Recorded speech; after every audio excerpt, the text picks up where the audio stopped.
Hello, everybody. Welcome back to The Buzz. I'm Joe Davidson of the Sacramento Bee. I'm here, and we're going to soon have Jim Patrick joining us.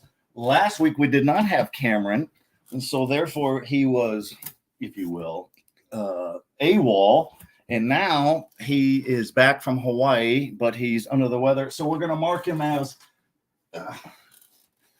out sick. But we will roll on anyway. So get well to Cameron soon, but we'll rock the show. And if we think about you, we'll lift it up a little bit. Hey, this banner is, and this one as well, is courtesy of the amazing Salerno family, especially Allie, who is just so terrific and talented in making these banners, and just a wonderful family with Aline and Frank. And we like all of them more than we like Cameron, though we tolerate Cameron. So, no, we appreciate Cameron very much and get well, sir. All right, so in today's show, we're going to size up some baseball and softball as the Sac-Joaquin Section championships loom for softball. The baseball section championships have already completed for most of the divisions. Tonight is the Division I section championship game at Sacramento City College, a great venue.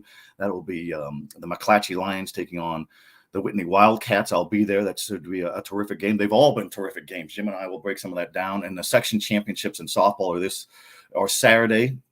All kinds of good matchups. Jim's covered a lot more softball than I have this season, so we'll get him on here in a moment to talk about that.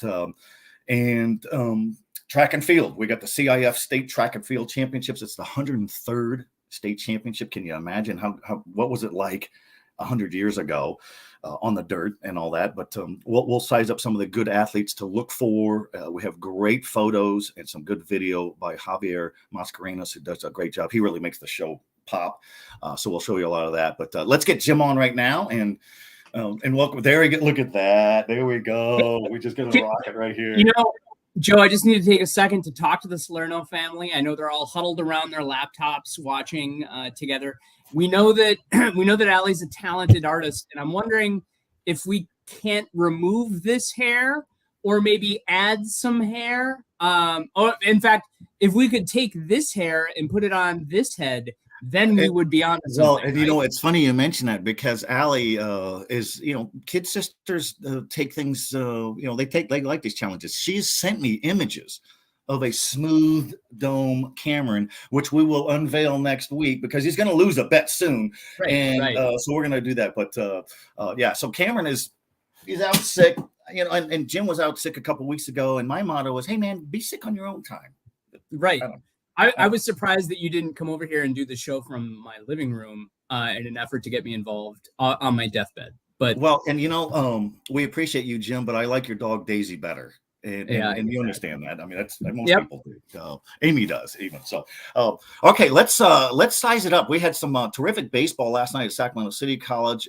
Del Campo Cougars beat Vanden 4-2 in 8 innings. That's Kevin Dwardzik getting the Section Blue Championship banner, his second in the last few years. Look at this great team spirit, Jim, and it's a good team. They do group hugs. This is really a cool, united team. They don't have a bunch of Division I commits and things like that, but they sure play hard. And it's nice talking about Del Campo, Jim, without having to mention Boo Hawk Colony and brawling in the parking lot with umpires. Yeah, and that, thank goodness, in the sense that, this team went through a lot to get here, and you touched on that in your stories. We don't need to recount all that here, but, it really speaks to me, Joe. Section titles are a really big deal around here, right? Like, this is in lieu of a state championship, and maybe even because winning a state championship in the sports that even have those is such a big, this is a big gangly state and whatever. Section titles mean a lot here, right, man? Oh, and they mean a great deal. And we've had that discussion. And there's been some coaches, Jim, who think, well, maybe we've lost the appeal of a league championship. And not everybody's going to get into a section final. And all these coaches we talk to in football, basketball, baseball, softball, and soccer, it's a grind just to get to a final. And they appreciate it. So now we have the first CIF Northern California regional tournaments for baseball and softball. And I don't think a lot of people are aware of how that's all going to Yeah. happen. It's brand new. It's been something that's been in the works. But the baseball coaches I've talked to, they're not even sure when it starts. They're not sure. Yeah. It's all icing on the cake. We've got graduations coming up, senior trips. It's really trying to squeeze it in. It is, Is it and too much baseball? Maybe, perhaps. I can tell you the softball coaches are just treating it as sort of a vacation from club softball. Their kids are even practicing with their club teams. They're not playing with their club teams right now, but they're playing with the girls that are on the club team. They're not allowed to participate in club sports right now. So they're kind of appreciating that it's not the intense club season where they're out traveling and doing weekend tournaments and playing 2 games in a day and all that crazy stuff that happens.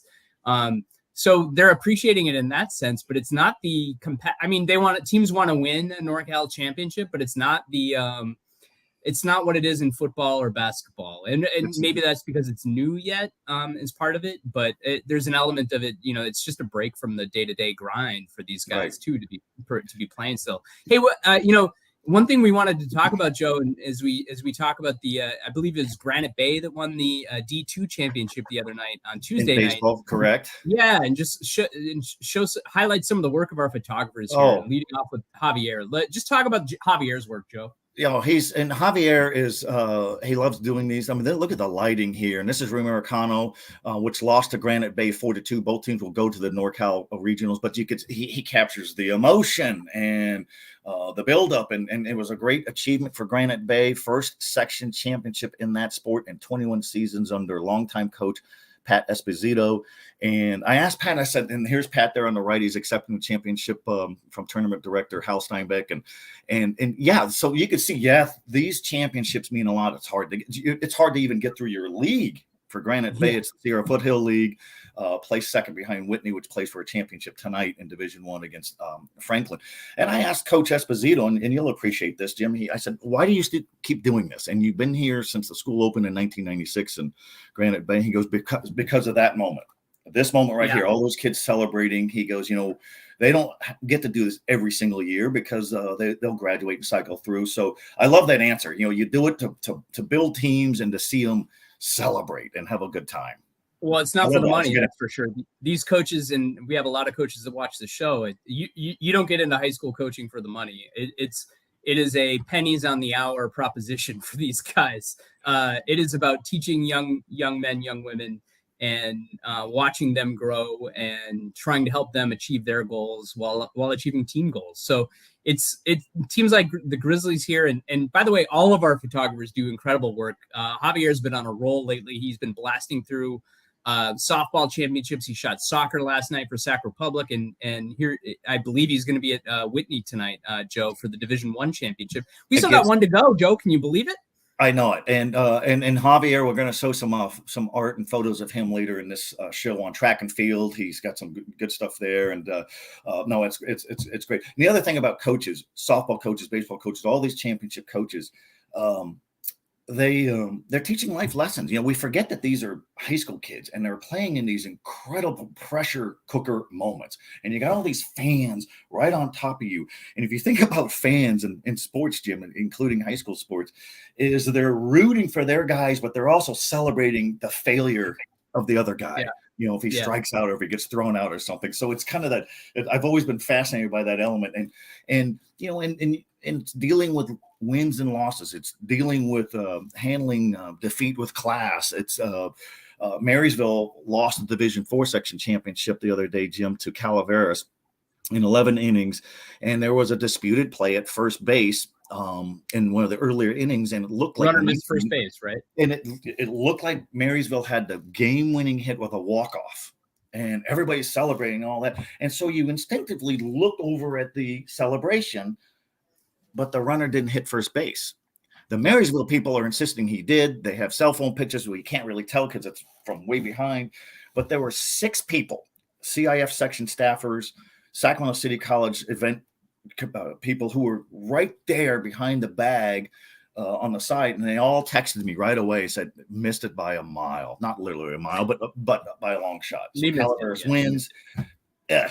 But the one thing about sportsmanship, Jim, is the Marysville players were calming their fans down because the fans looked like they wanted to crawl right over the backstop to go after those umps. We don't need any more of that. And I thought, look at this. Here's the kids telling the adults, we got this.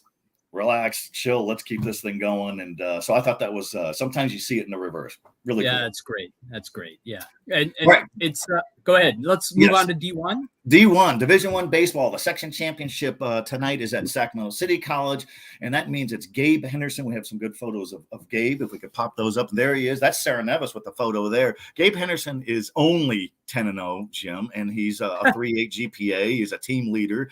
Mike De Nochoa is going for his first section championship. He's an alumni coach there. So this should be a terrific game against Whitney, which won the Sierra Foothill League. There's Malcolm Moore, who's going to be drafted probably in the first or second round. If he doesn't go there, he'll go to Stanford. So how about those options there? So Mike De Nochoa is alumni coach. It means a lot to him, and it's going to be a terrific game. And what a way to finish that tournament with a Division I game.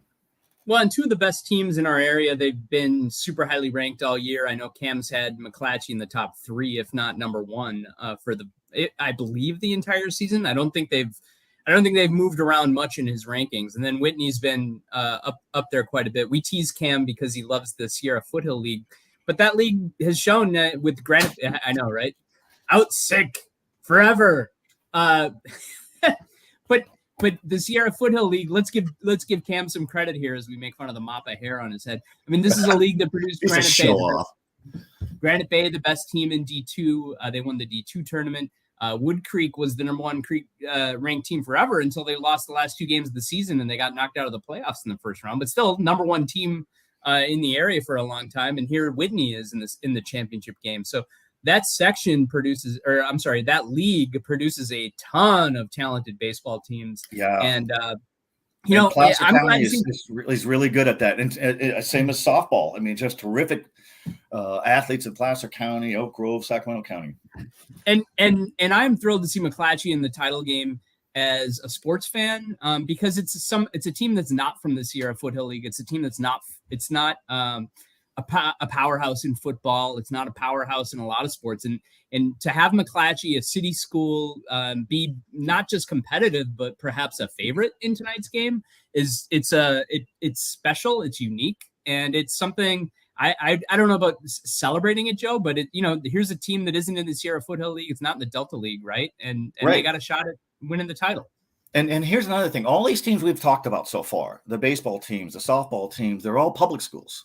And in so many parts of this state, in the Bay Area, in Orange County, and San Diego County, and LA, it's all private schools. And kudos to them. But it's nice to see that the staying power continues to be the public schools, the best teams in football, basketball, baseball, and softball. So not bad. All right. Speaking of champions, they don't get any more prolific than Mary Jo Truesdale. She just won her 800th game, not the season, that would be some kind of record, but she's been doing this for a long time, 25 years as a coach for Sheldon Huskies. Jim, you've seen them, terrific team, highly ranked, in another section final, taking on Lincoln of Stockton. That'll be Saturday at Sacramento City College. I'll be out there to check that out.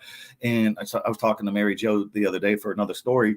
Why do you keep doing this? Because of this moment right here where you could celebrate championships. So here comes Sheldon again. I don't think it's any surprise at all that the Huskies are in a final, battle tested from the Delta League that included Elk Grove and St. Francis. And what do you like about Sheldon? It looks like they have everything.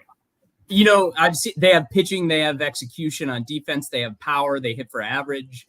They can play a little bit of small ball, even, Joe. They meet the moment, whatever that moment is. And I've watched them play over at St. Francis. St. Francis is playing for the D2 championship. They played a couple of league games in the Delta League. I went over and watched one, and I mean, it was. And St. Francis is a very good team. I'm not trying to say anything about St. Francis, but Sheldon was having its way.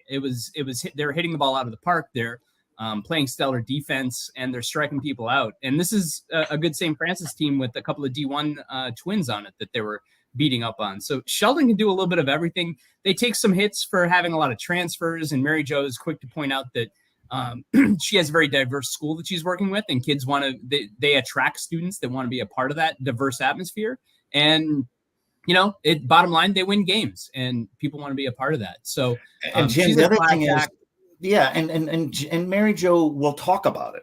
Some coaches don't want to talk about controversy or transfer. She'll talk about it. She's got nothing to hide. And these kids, have to pay the price. Sometimes they have to sit out 30 days. It's a steep price. And no, and you talked about the twins. That's Grace and Hope Jenkins of St. Francis. We've had them on the show before. They've had an incredible career, scholars, terrific players, good personalities. So they lead St. Francis, which is in a section final for the first time in a long time. There they are right there.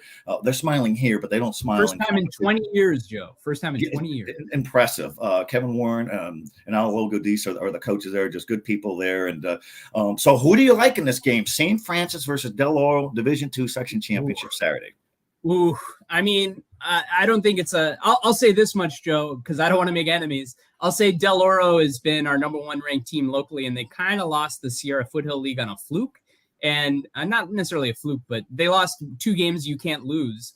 And that was really the only 2 games they lost. So I think Del Oro is a huge favorite against St. Francis. That said, we're looking at Hope Jenkins. She's an MVP candidate. Pete Dufauer and I have been kicking around ideas who we like. She's a dominant pitcher. She throws hard. She's going to UConn, and she's got her sister with her, also going to UConn. That's the catcher. And I believe Grace, the catcher, has 11 home runs, and Hope has 7, but I might have inverted that.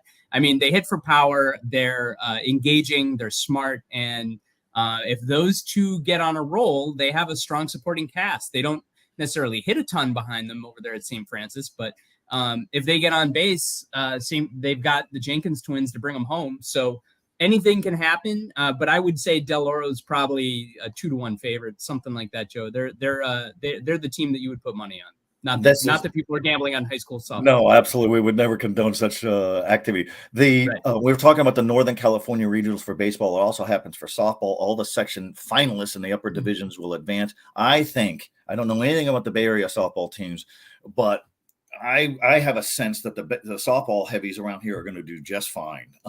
They've met them in tournaments. This spring and SAC teams are beating Bay Area teams left and right. It's not unusual for a SAC team to, and frankly, Joe, I think softball might be our strongest or the most depth anyway of all the sports in the area. All the teams in Placer County are good. It seems like. All the teams in Elk Grove, Pleasant Grove is good. Elk Grove is good. Sheldon's good. This area competes in softball and across the board, and I think they'll be just fine in NorCal. Yeah, I agree. Okay, quick mention, Jim. Vista Del Lago of Folsom is taking on Central Catholic. That game is at Delta College in Stockton. Yep. The other 2 games are at Sacramento City College. And so Vista, you've seen Vista. Central Catholic is a Modesto. Vista's got a chance.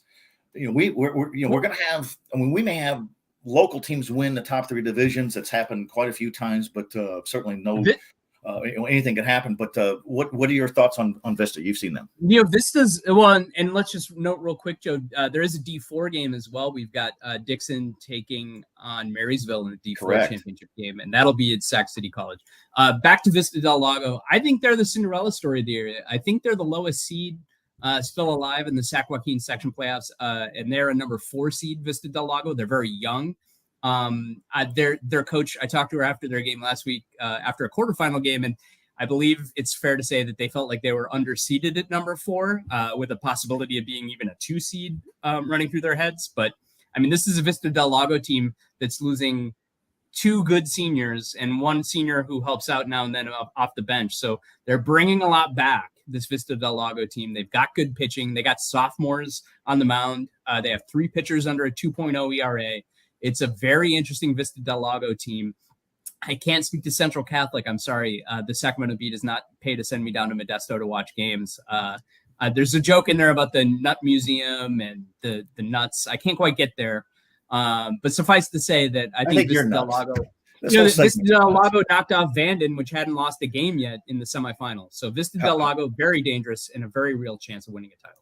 We mentioned Dixon really quick. Dixon, we appreciate the multi-sport scholars, and Brianna Humphreys is the anchor for Dixon softball. A 6-footer shortstop hitting .569. 45 RBI, 11 home runs. The Dixon Rams are 21 wins, 1 loss, 1 tie. She also was the driving force for Dixon winning its first girls section basketball championship, and plays with a big knee brace, and it just does everything for that small school. So kudos to that. So the how many games have you covered in your lifetime out in Dixon, Joe?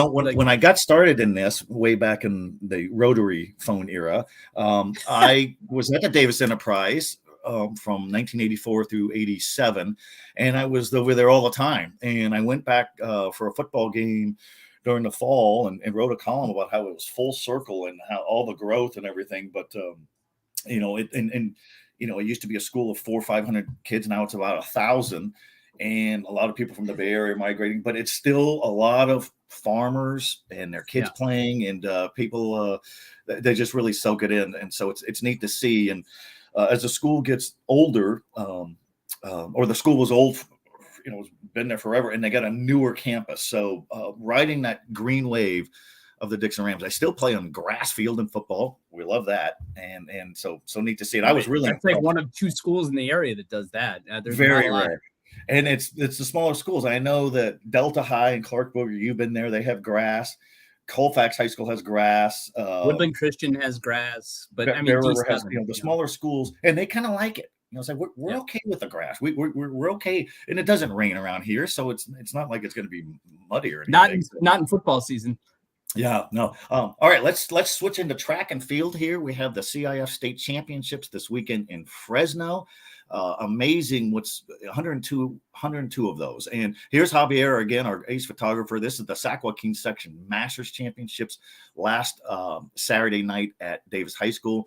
And look at that. That's just a great shot. And Isaiah Earl wins this race. There he is in the middle. And the guy on the left was a rival from Intercom, and they hugged. And I said, "Why are you so happy?" He goes, "Because he's a sophomore." There's that great moment. He goes, "It's all about sportsmanship. We're all rooting for each other."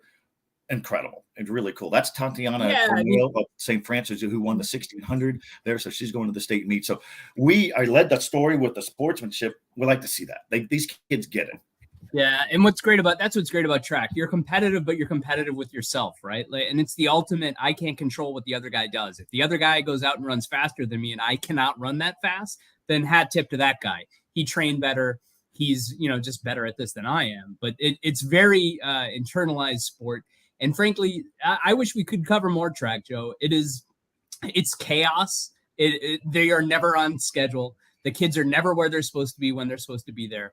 But it is a treat to go out there and cover track and field. It's so much fun, and I'm glad you got out there.